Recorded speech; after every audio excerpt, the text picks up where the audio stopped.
Good afternoon, and welcome to another edition of Appreciating Veterans, especially on Sunday. Today I have with me some real heavy hitters, as my friend told me a few minutes ago.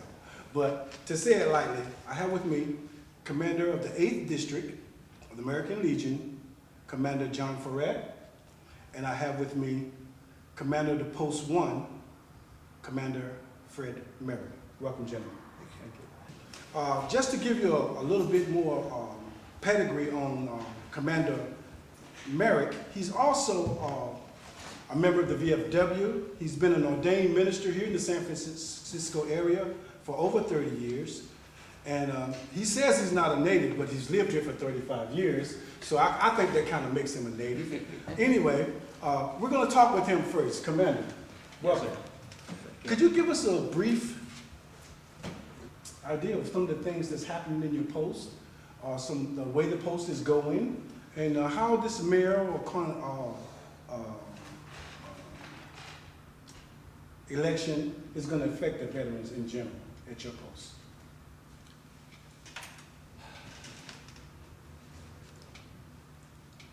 To be honest, a number of our posts are struggling.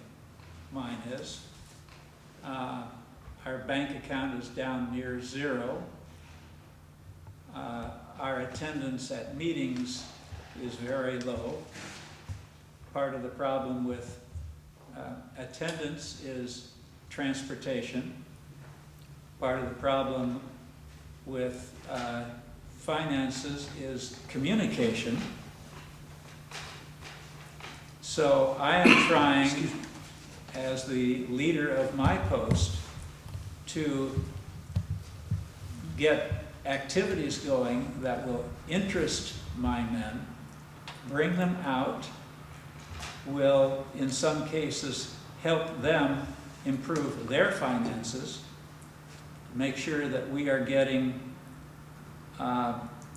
dues paid and cutting what little costs we have so that we can provide them the services that they need. I've been a resident of San Francisco for over 34 years, so I have an investment in what goes on in our community. I've noticed during elections that there seems to be a lot of controversy over whether candidates are representing the people or the business or any one of a number of other ways that our community can be divided.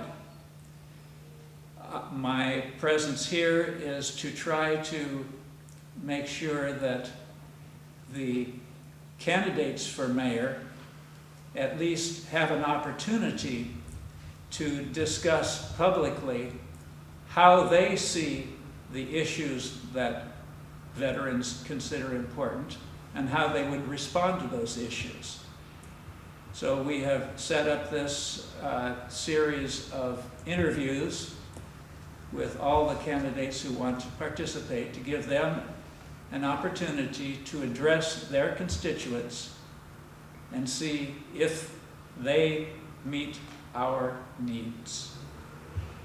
Thank you very much. And do you feel that the candidates in general will hear your voice and come down and talk with us? Do you know any of the candidates personally, or have you been in touch with any of their offices as to coming down and talking with us about these issues?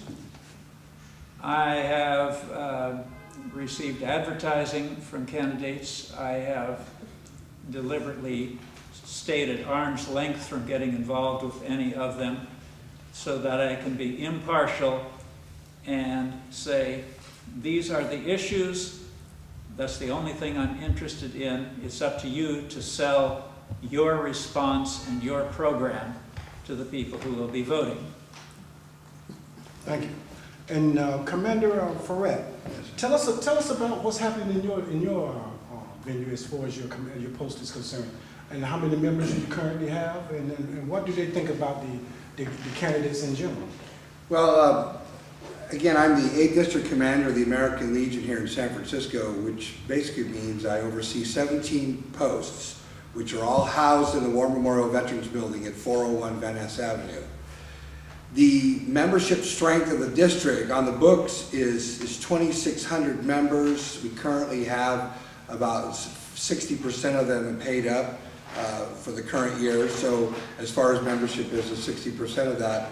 But what really is important is that those numbers tell you a lot. Back 20, 30 years ago, that was the membership strength for one quarter. There would be at least 4 times that number of veterans participating in posts like Commander Merrick's Post 1 and the post I belong to, Post 448, as an individual member. But that activity is diminished for many reasons, and it's part of the focus of why we're asking the candidates to come in, because there is this beautiful building here that is being underutilized by the veterans as reported by the Board of Trustees.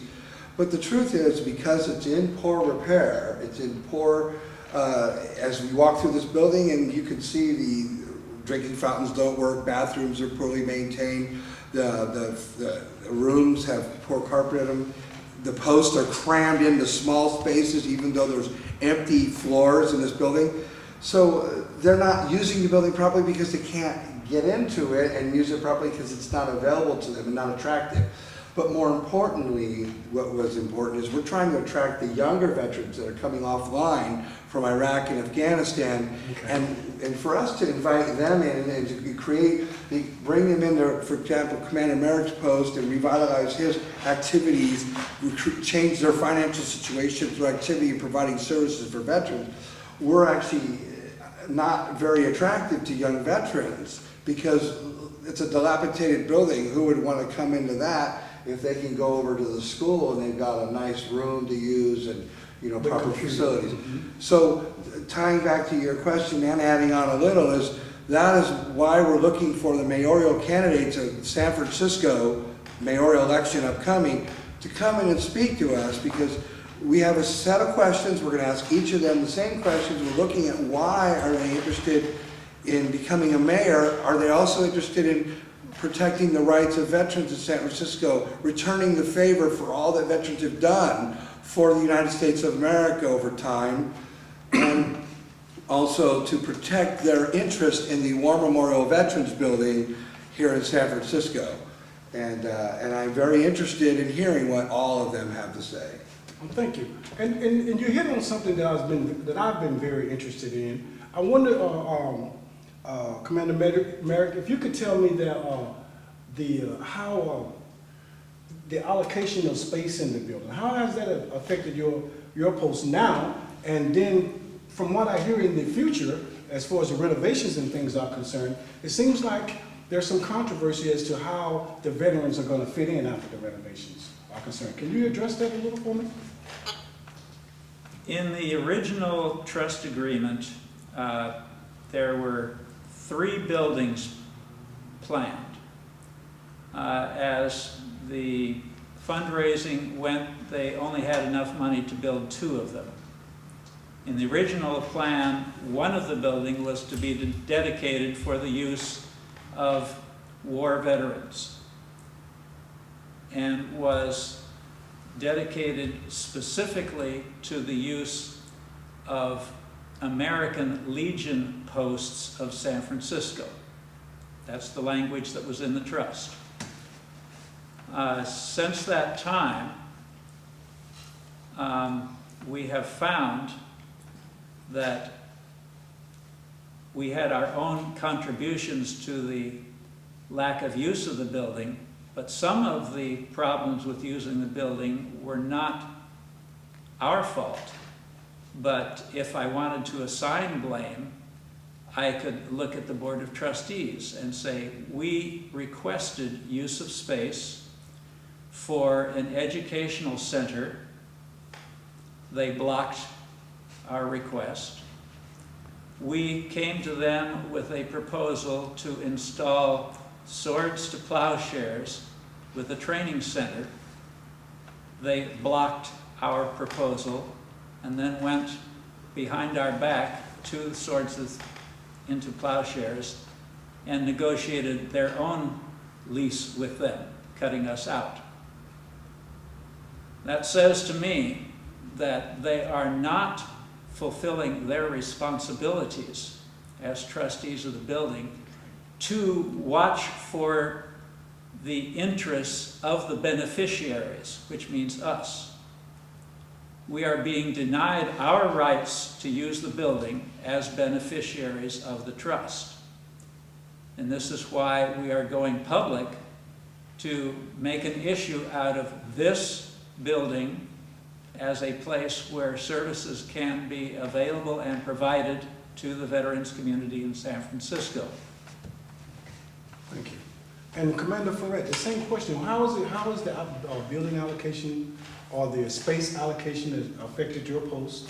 And what are some of the things that you all are talking about as far as once you get into the new building or once the building has been renovated, how is the American Legion and other veteran posts going to fit into that? Well, right now, like I said, there are 17 posts that are in the 8th district of San Francisco and therefore have rights to use this building. Because many posts are crammed together in single offices that are rather long and slender, but having one room has 6 posts in it, so it's a wonder why a couple of them don't use the office space because they'd have to encroach on someone else's space. There are some posts that don't even keep their office here anymore because it's not a convenient building for them to use. And so that's kind of the conditions we're in now. The proposed plan for us in the future was they were going to take us off of the first floor because, God forbid, the handicapped veterans should be able to access everything they need on the first floor. They're moving us to the second and purportedly some of the third floor. And they're ideally going to create office space that's going to be much better than we have now. That is true. But I posed a question, and I felt bad about it, but I knew I had to do it when I saw the interim mayor, Mayor Lee, at the Memorial Day event at the Presidio this last Monday. I looked at him and I asked him a question. I said, the War Memorial Veterans Building, in the future plans of this building, the trustees are proposing to give us 18% of the building. I said, I used an analogy with the mayor. I said, Your Honor, if I own the AT&T building and I'm AT&T and I sell 55% of it to MCI, it's not the AT&T building anymore, is it? Well, if you have the War Memorial Veterans Building and you take the building that was built for the veterans, for their use, and many years ago this was a very vibrant building, but again recently we've had less activity, and you give them only 18% of it, it's not the veterans building anymore. And you install the opera folks on the 4th floor, you give the Arts Commission and the other performing arts folks more use of the building in the primary spots where they would be most attracted to the public, then it's no longer the veterans building. And I hated to do that to him, and I apologized to him. I said, just remember that number, 18%, Your Honor, and I'll talk to you later. Well, that's what we're going to need to ask the candidates. Do you think that the War Memorial Veterans Building should have only 18% of its space designated for veterans? And that's what the future is going to look like. Well, a question that came to me the other day from one of my members, they were asking me about the 8th district, and since you are the commander of the 8th district, I can ask you. Okay. It seems that the commission, is there a commission for the 8th district that was supposed to send into the BOT allocations for space in the building? Yes. How is that working? How does it relate to people who don't understand how the space allocations work? Okay, let me break the hierarchy down so you understand. Although we are the American Legion and we are the 8th District, there was an organization that was established within the American Legion to deal directly with the Board of Trustees. It's called the American Legion War Memorial Commission. Okay. And each post, although many years ago did not have representation due to recent activity in the last 25 years, each post has a seat at the table in the War Memorial Commission. Each person's called a delegate. They come together, they decide space allocation, because that's exactly what that committee is charged with, space allocation. They take the needs to the Board of Trustees, at the War Memorial Board of Trustees, and they bring, as Commander Merrick said, we want to put an educational facility in it. We need to do this. We want to bring in a veterans organization that serves exclusively veterans called Swords of Plowshare. I'm going to put them in. That's what the War Memorial Commission's responsibility is. And each post in the district is represented there. And they, they take everything to the Board of Trustees. The problem is since they're dealing with the Board of Trustees exclusively as our representatives, if the Board of Trustees decide to ignore the request, then it's incumbent upon each post as individual beneficiaries to then in turn can go to the Board of Trustees and for redress. Okay. That is kind of like the appeal process. If they're going to ignore the commission, which they've been doing, then eventually we are going to be the ones that need to get in their face and say, well, now we are individually coming to you, and which we have as our rights in the trust spell out. Okay, and the Commander Merrick, do we have any representation on the BOT? Not that I'm aware of. There is one member of the board A veteran? who is a veteran, General Myatt. But on the meetings I have sat in and listened to him, he doesn't sound like he's representing us. Okay. His questioning on proposals that we bring to him is more like a cross-examination Okay. than it is a friendly ear on the board. In the original trust agreement, there were supposed to be 2 representatives from each of the beneficiary organizations on the Board of Trustees. At this time, I don't see anybody on the board representing any of the beneficiaries. Okay. Commander Ford? Yes. Can you add anything to that? I agree 100%. General Myatt is an honorable man. He served well in the United States Marine Corps, and this is nothing about his military service. What this speaks to is his conduct as a trustee of the War Memorial Board of Trustees and his fiduciary responsibilities to protect our rights. If he is indeed the veteran delegate on the Board of Trustees to look out for veterans' interests, then I'm at a loss for how he's representing us. Because as Commander Merrick said, we've brought proposals before them. They've asked us silly questions. We're an all-volunteer organization, and yet we're supposed to have business plans, designs. We're supposed to have this. We're supposed to have that. They throw questions at us that we've never heard before. Then when we come back, they have a new set of questions. Even though we've got the answers to all the ones they had the previous time, it seems as if the goal isn't for us to accomplish anything. The goal is for them to obstruct us in obtaining better uses of this building. Okay.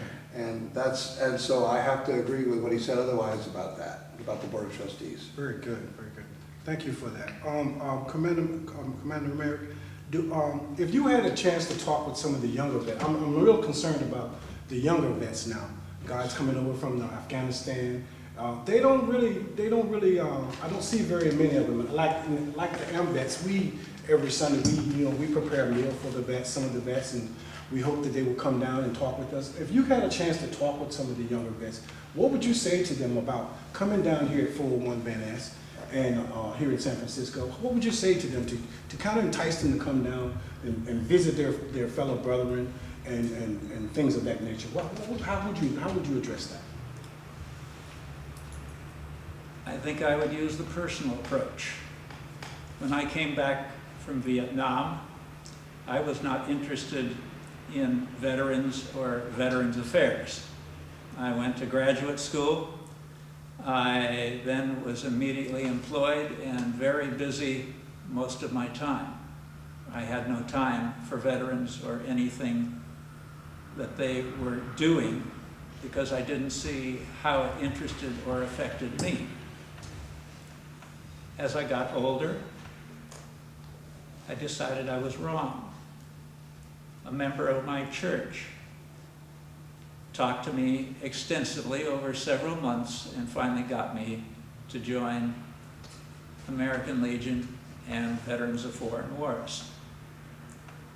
It was only at that point where I was involved in what they were doing that I saw how it affected me and how it was to my benefit to be a part of what they were doing. And that is the message that I bring to our younger vets. You may not see it now, but I think you will see it later. And I think you'll be better off if you act sooner rather than later. Commander Ferret, same question. He's right. It's tough because our young veterans, many like the Vietnam veterans, the Korean veterans, they experienced some traumatic things happen to them. And when they come back home, the first thing on their mind is not, oh, I want to go be around a bunch of veterans and be a more part of that. They're looking at their lives. Many of them are damaged mentally, physically. They may not realize it, as he says, or they may realize it and they're trying to cope or deal with it. And their peers, it doesn't appear attractive to them. And although I want to add back to my original comment, I think what would enhance that opportunity to encourage the Iraq and Afghanistan veterans from coming in is if we had a building, if we had a facility that was attractive, usable, it was equipped with what they needed for their needs. State of the art. As a matter of fact, I want to tell you a little quick story here. When the national commander, the current national commander of the American Legion, Mr. Jimmy Foster, visited the East Asia area, he met with the commanding general of the Pacific region, that's what it's called, and the commanding general invited the national commander to meet some of the troops. So he had some of the military folks from the Army and some of the Navy in there, Marines, had them all in a big room.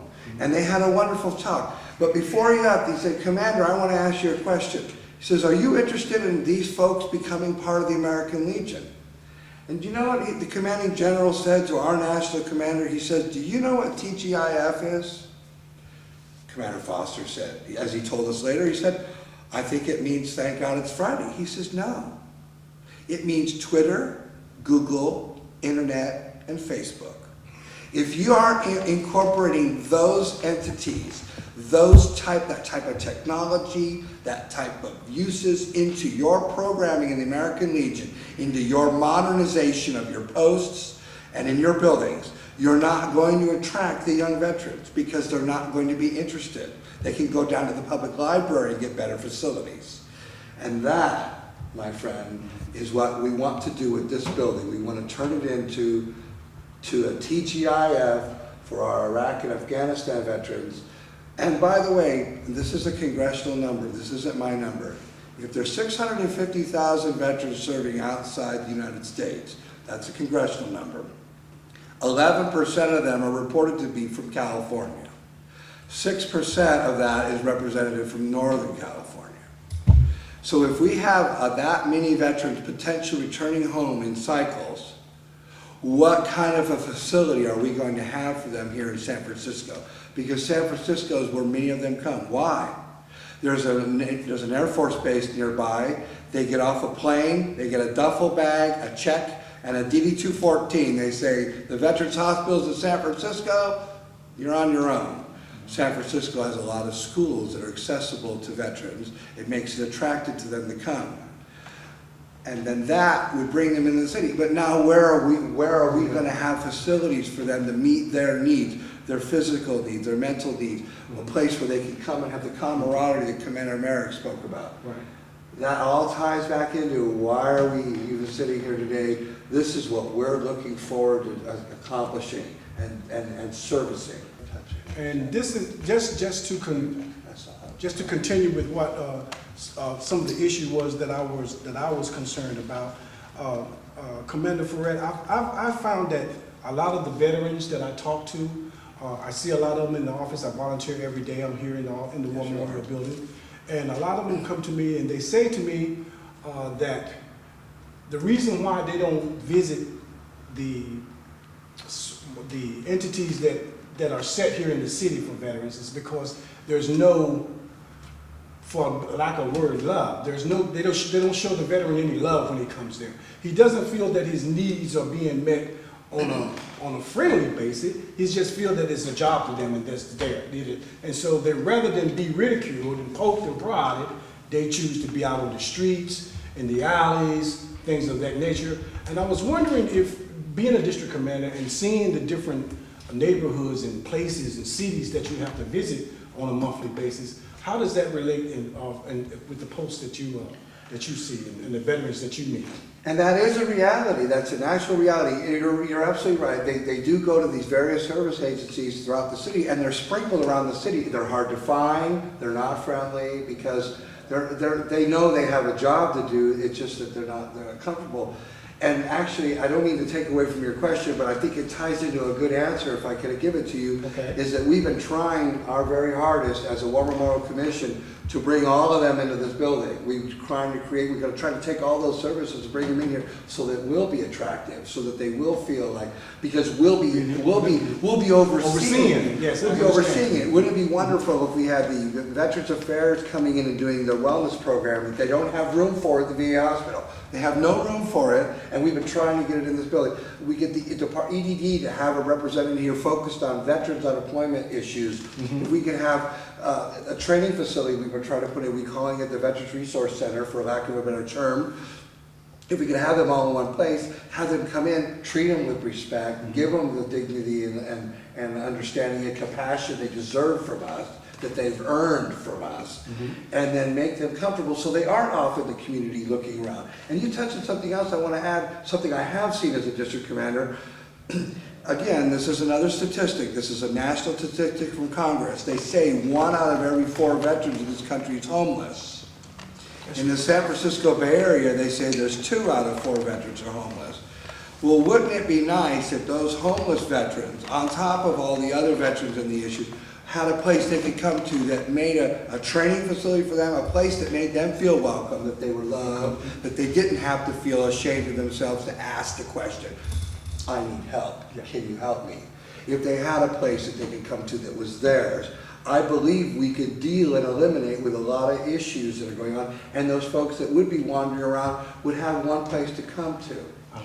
And I want to touch on something else, and you know, if the performing arts folks and the opera folks were to use a portion of this building, that would also be part of the therapy. There's a lot of new programs out there, art therapy, and other types of therapy that would be a good synergy. But until we create the location for those veterans to come to, the therapy programs won't be effective because there won't be anybody attending.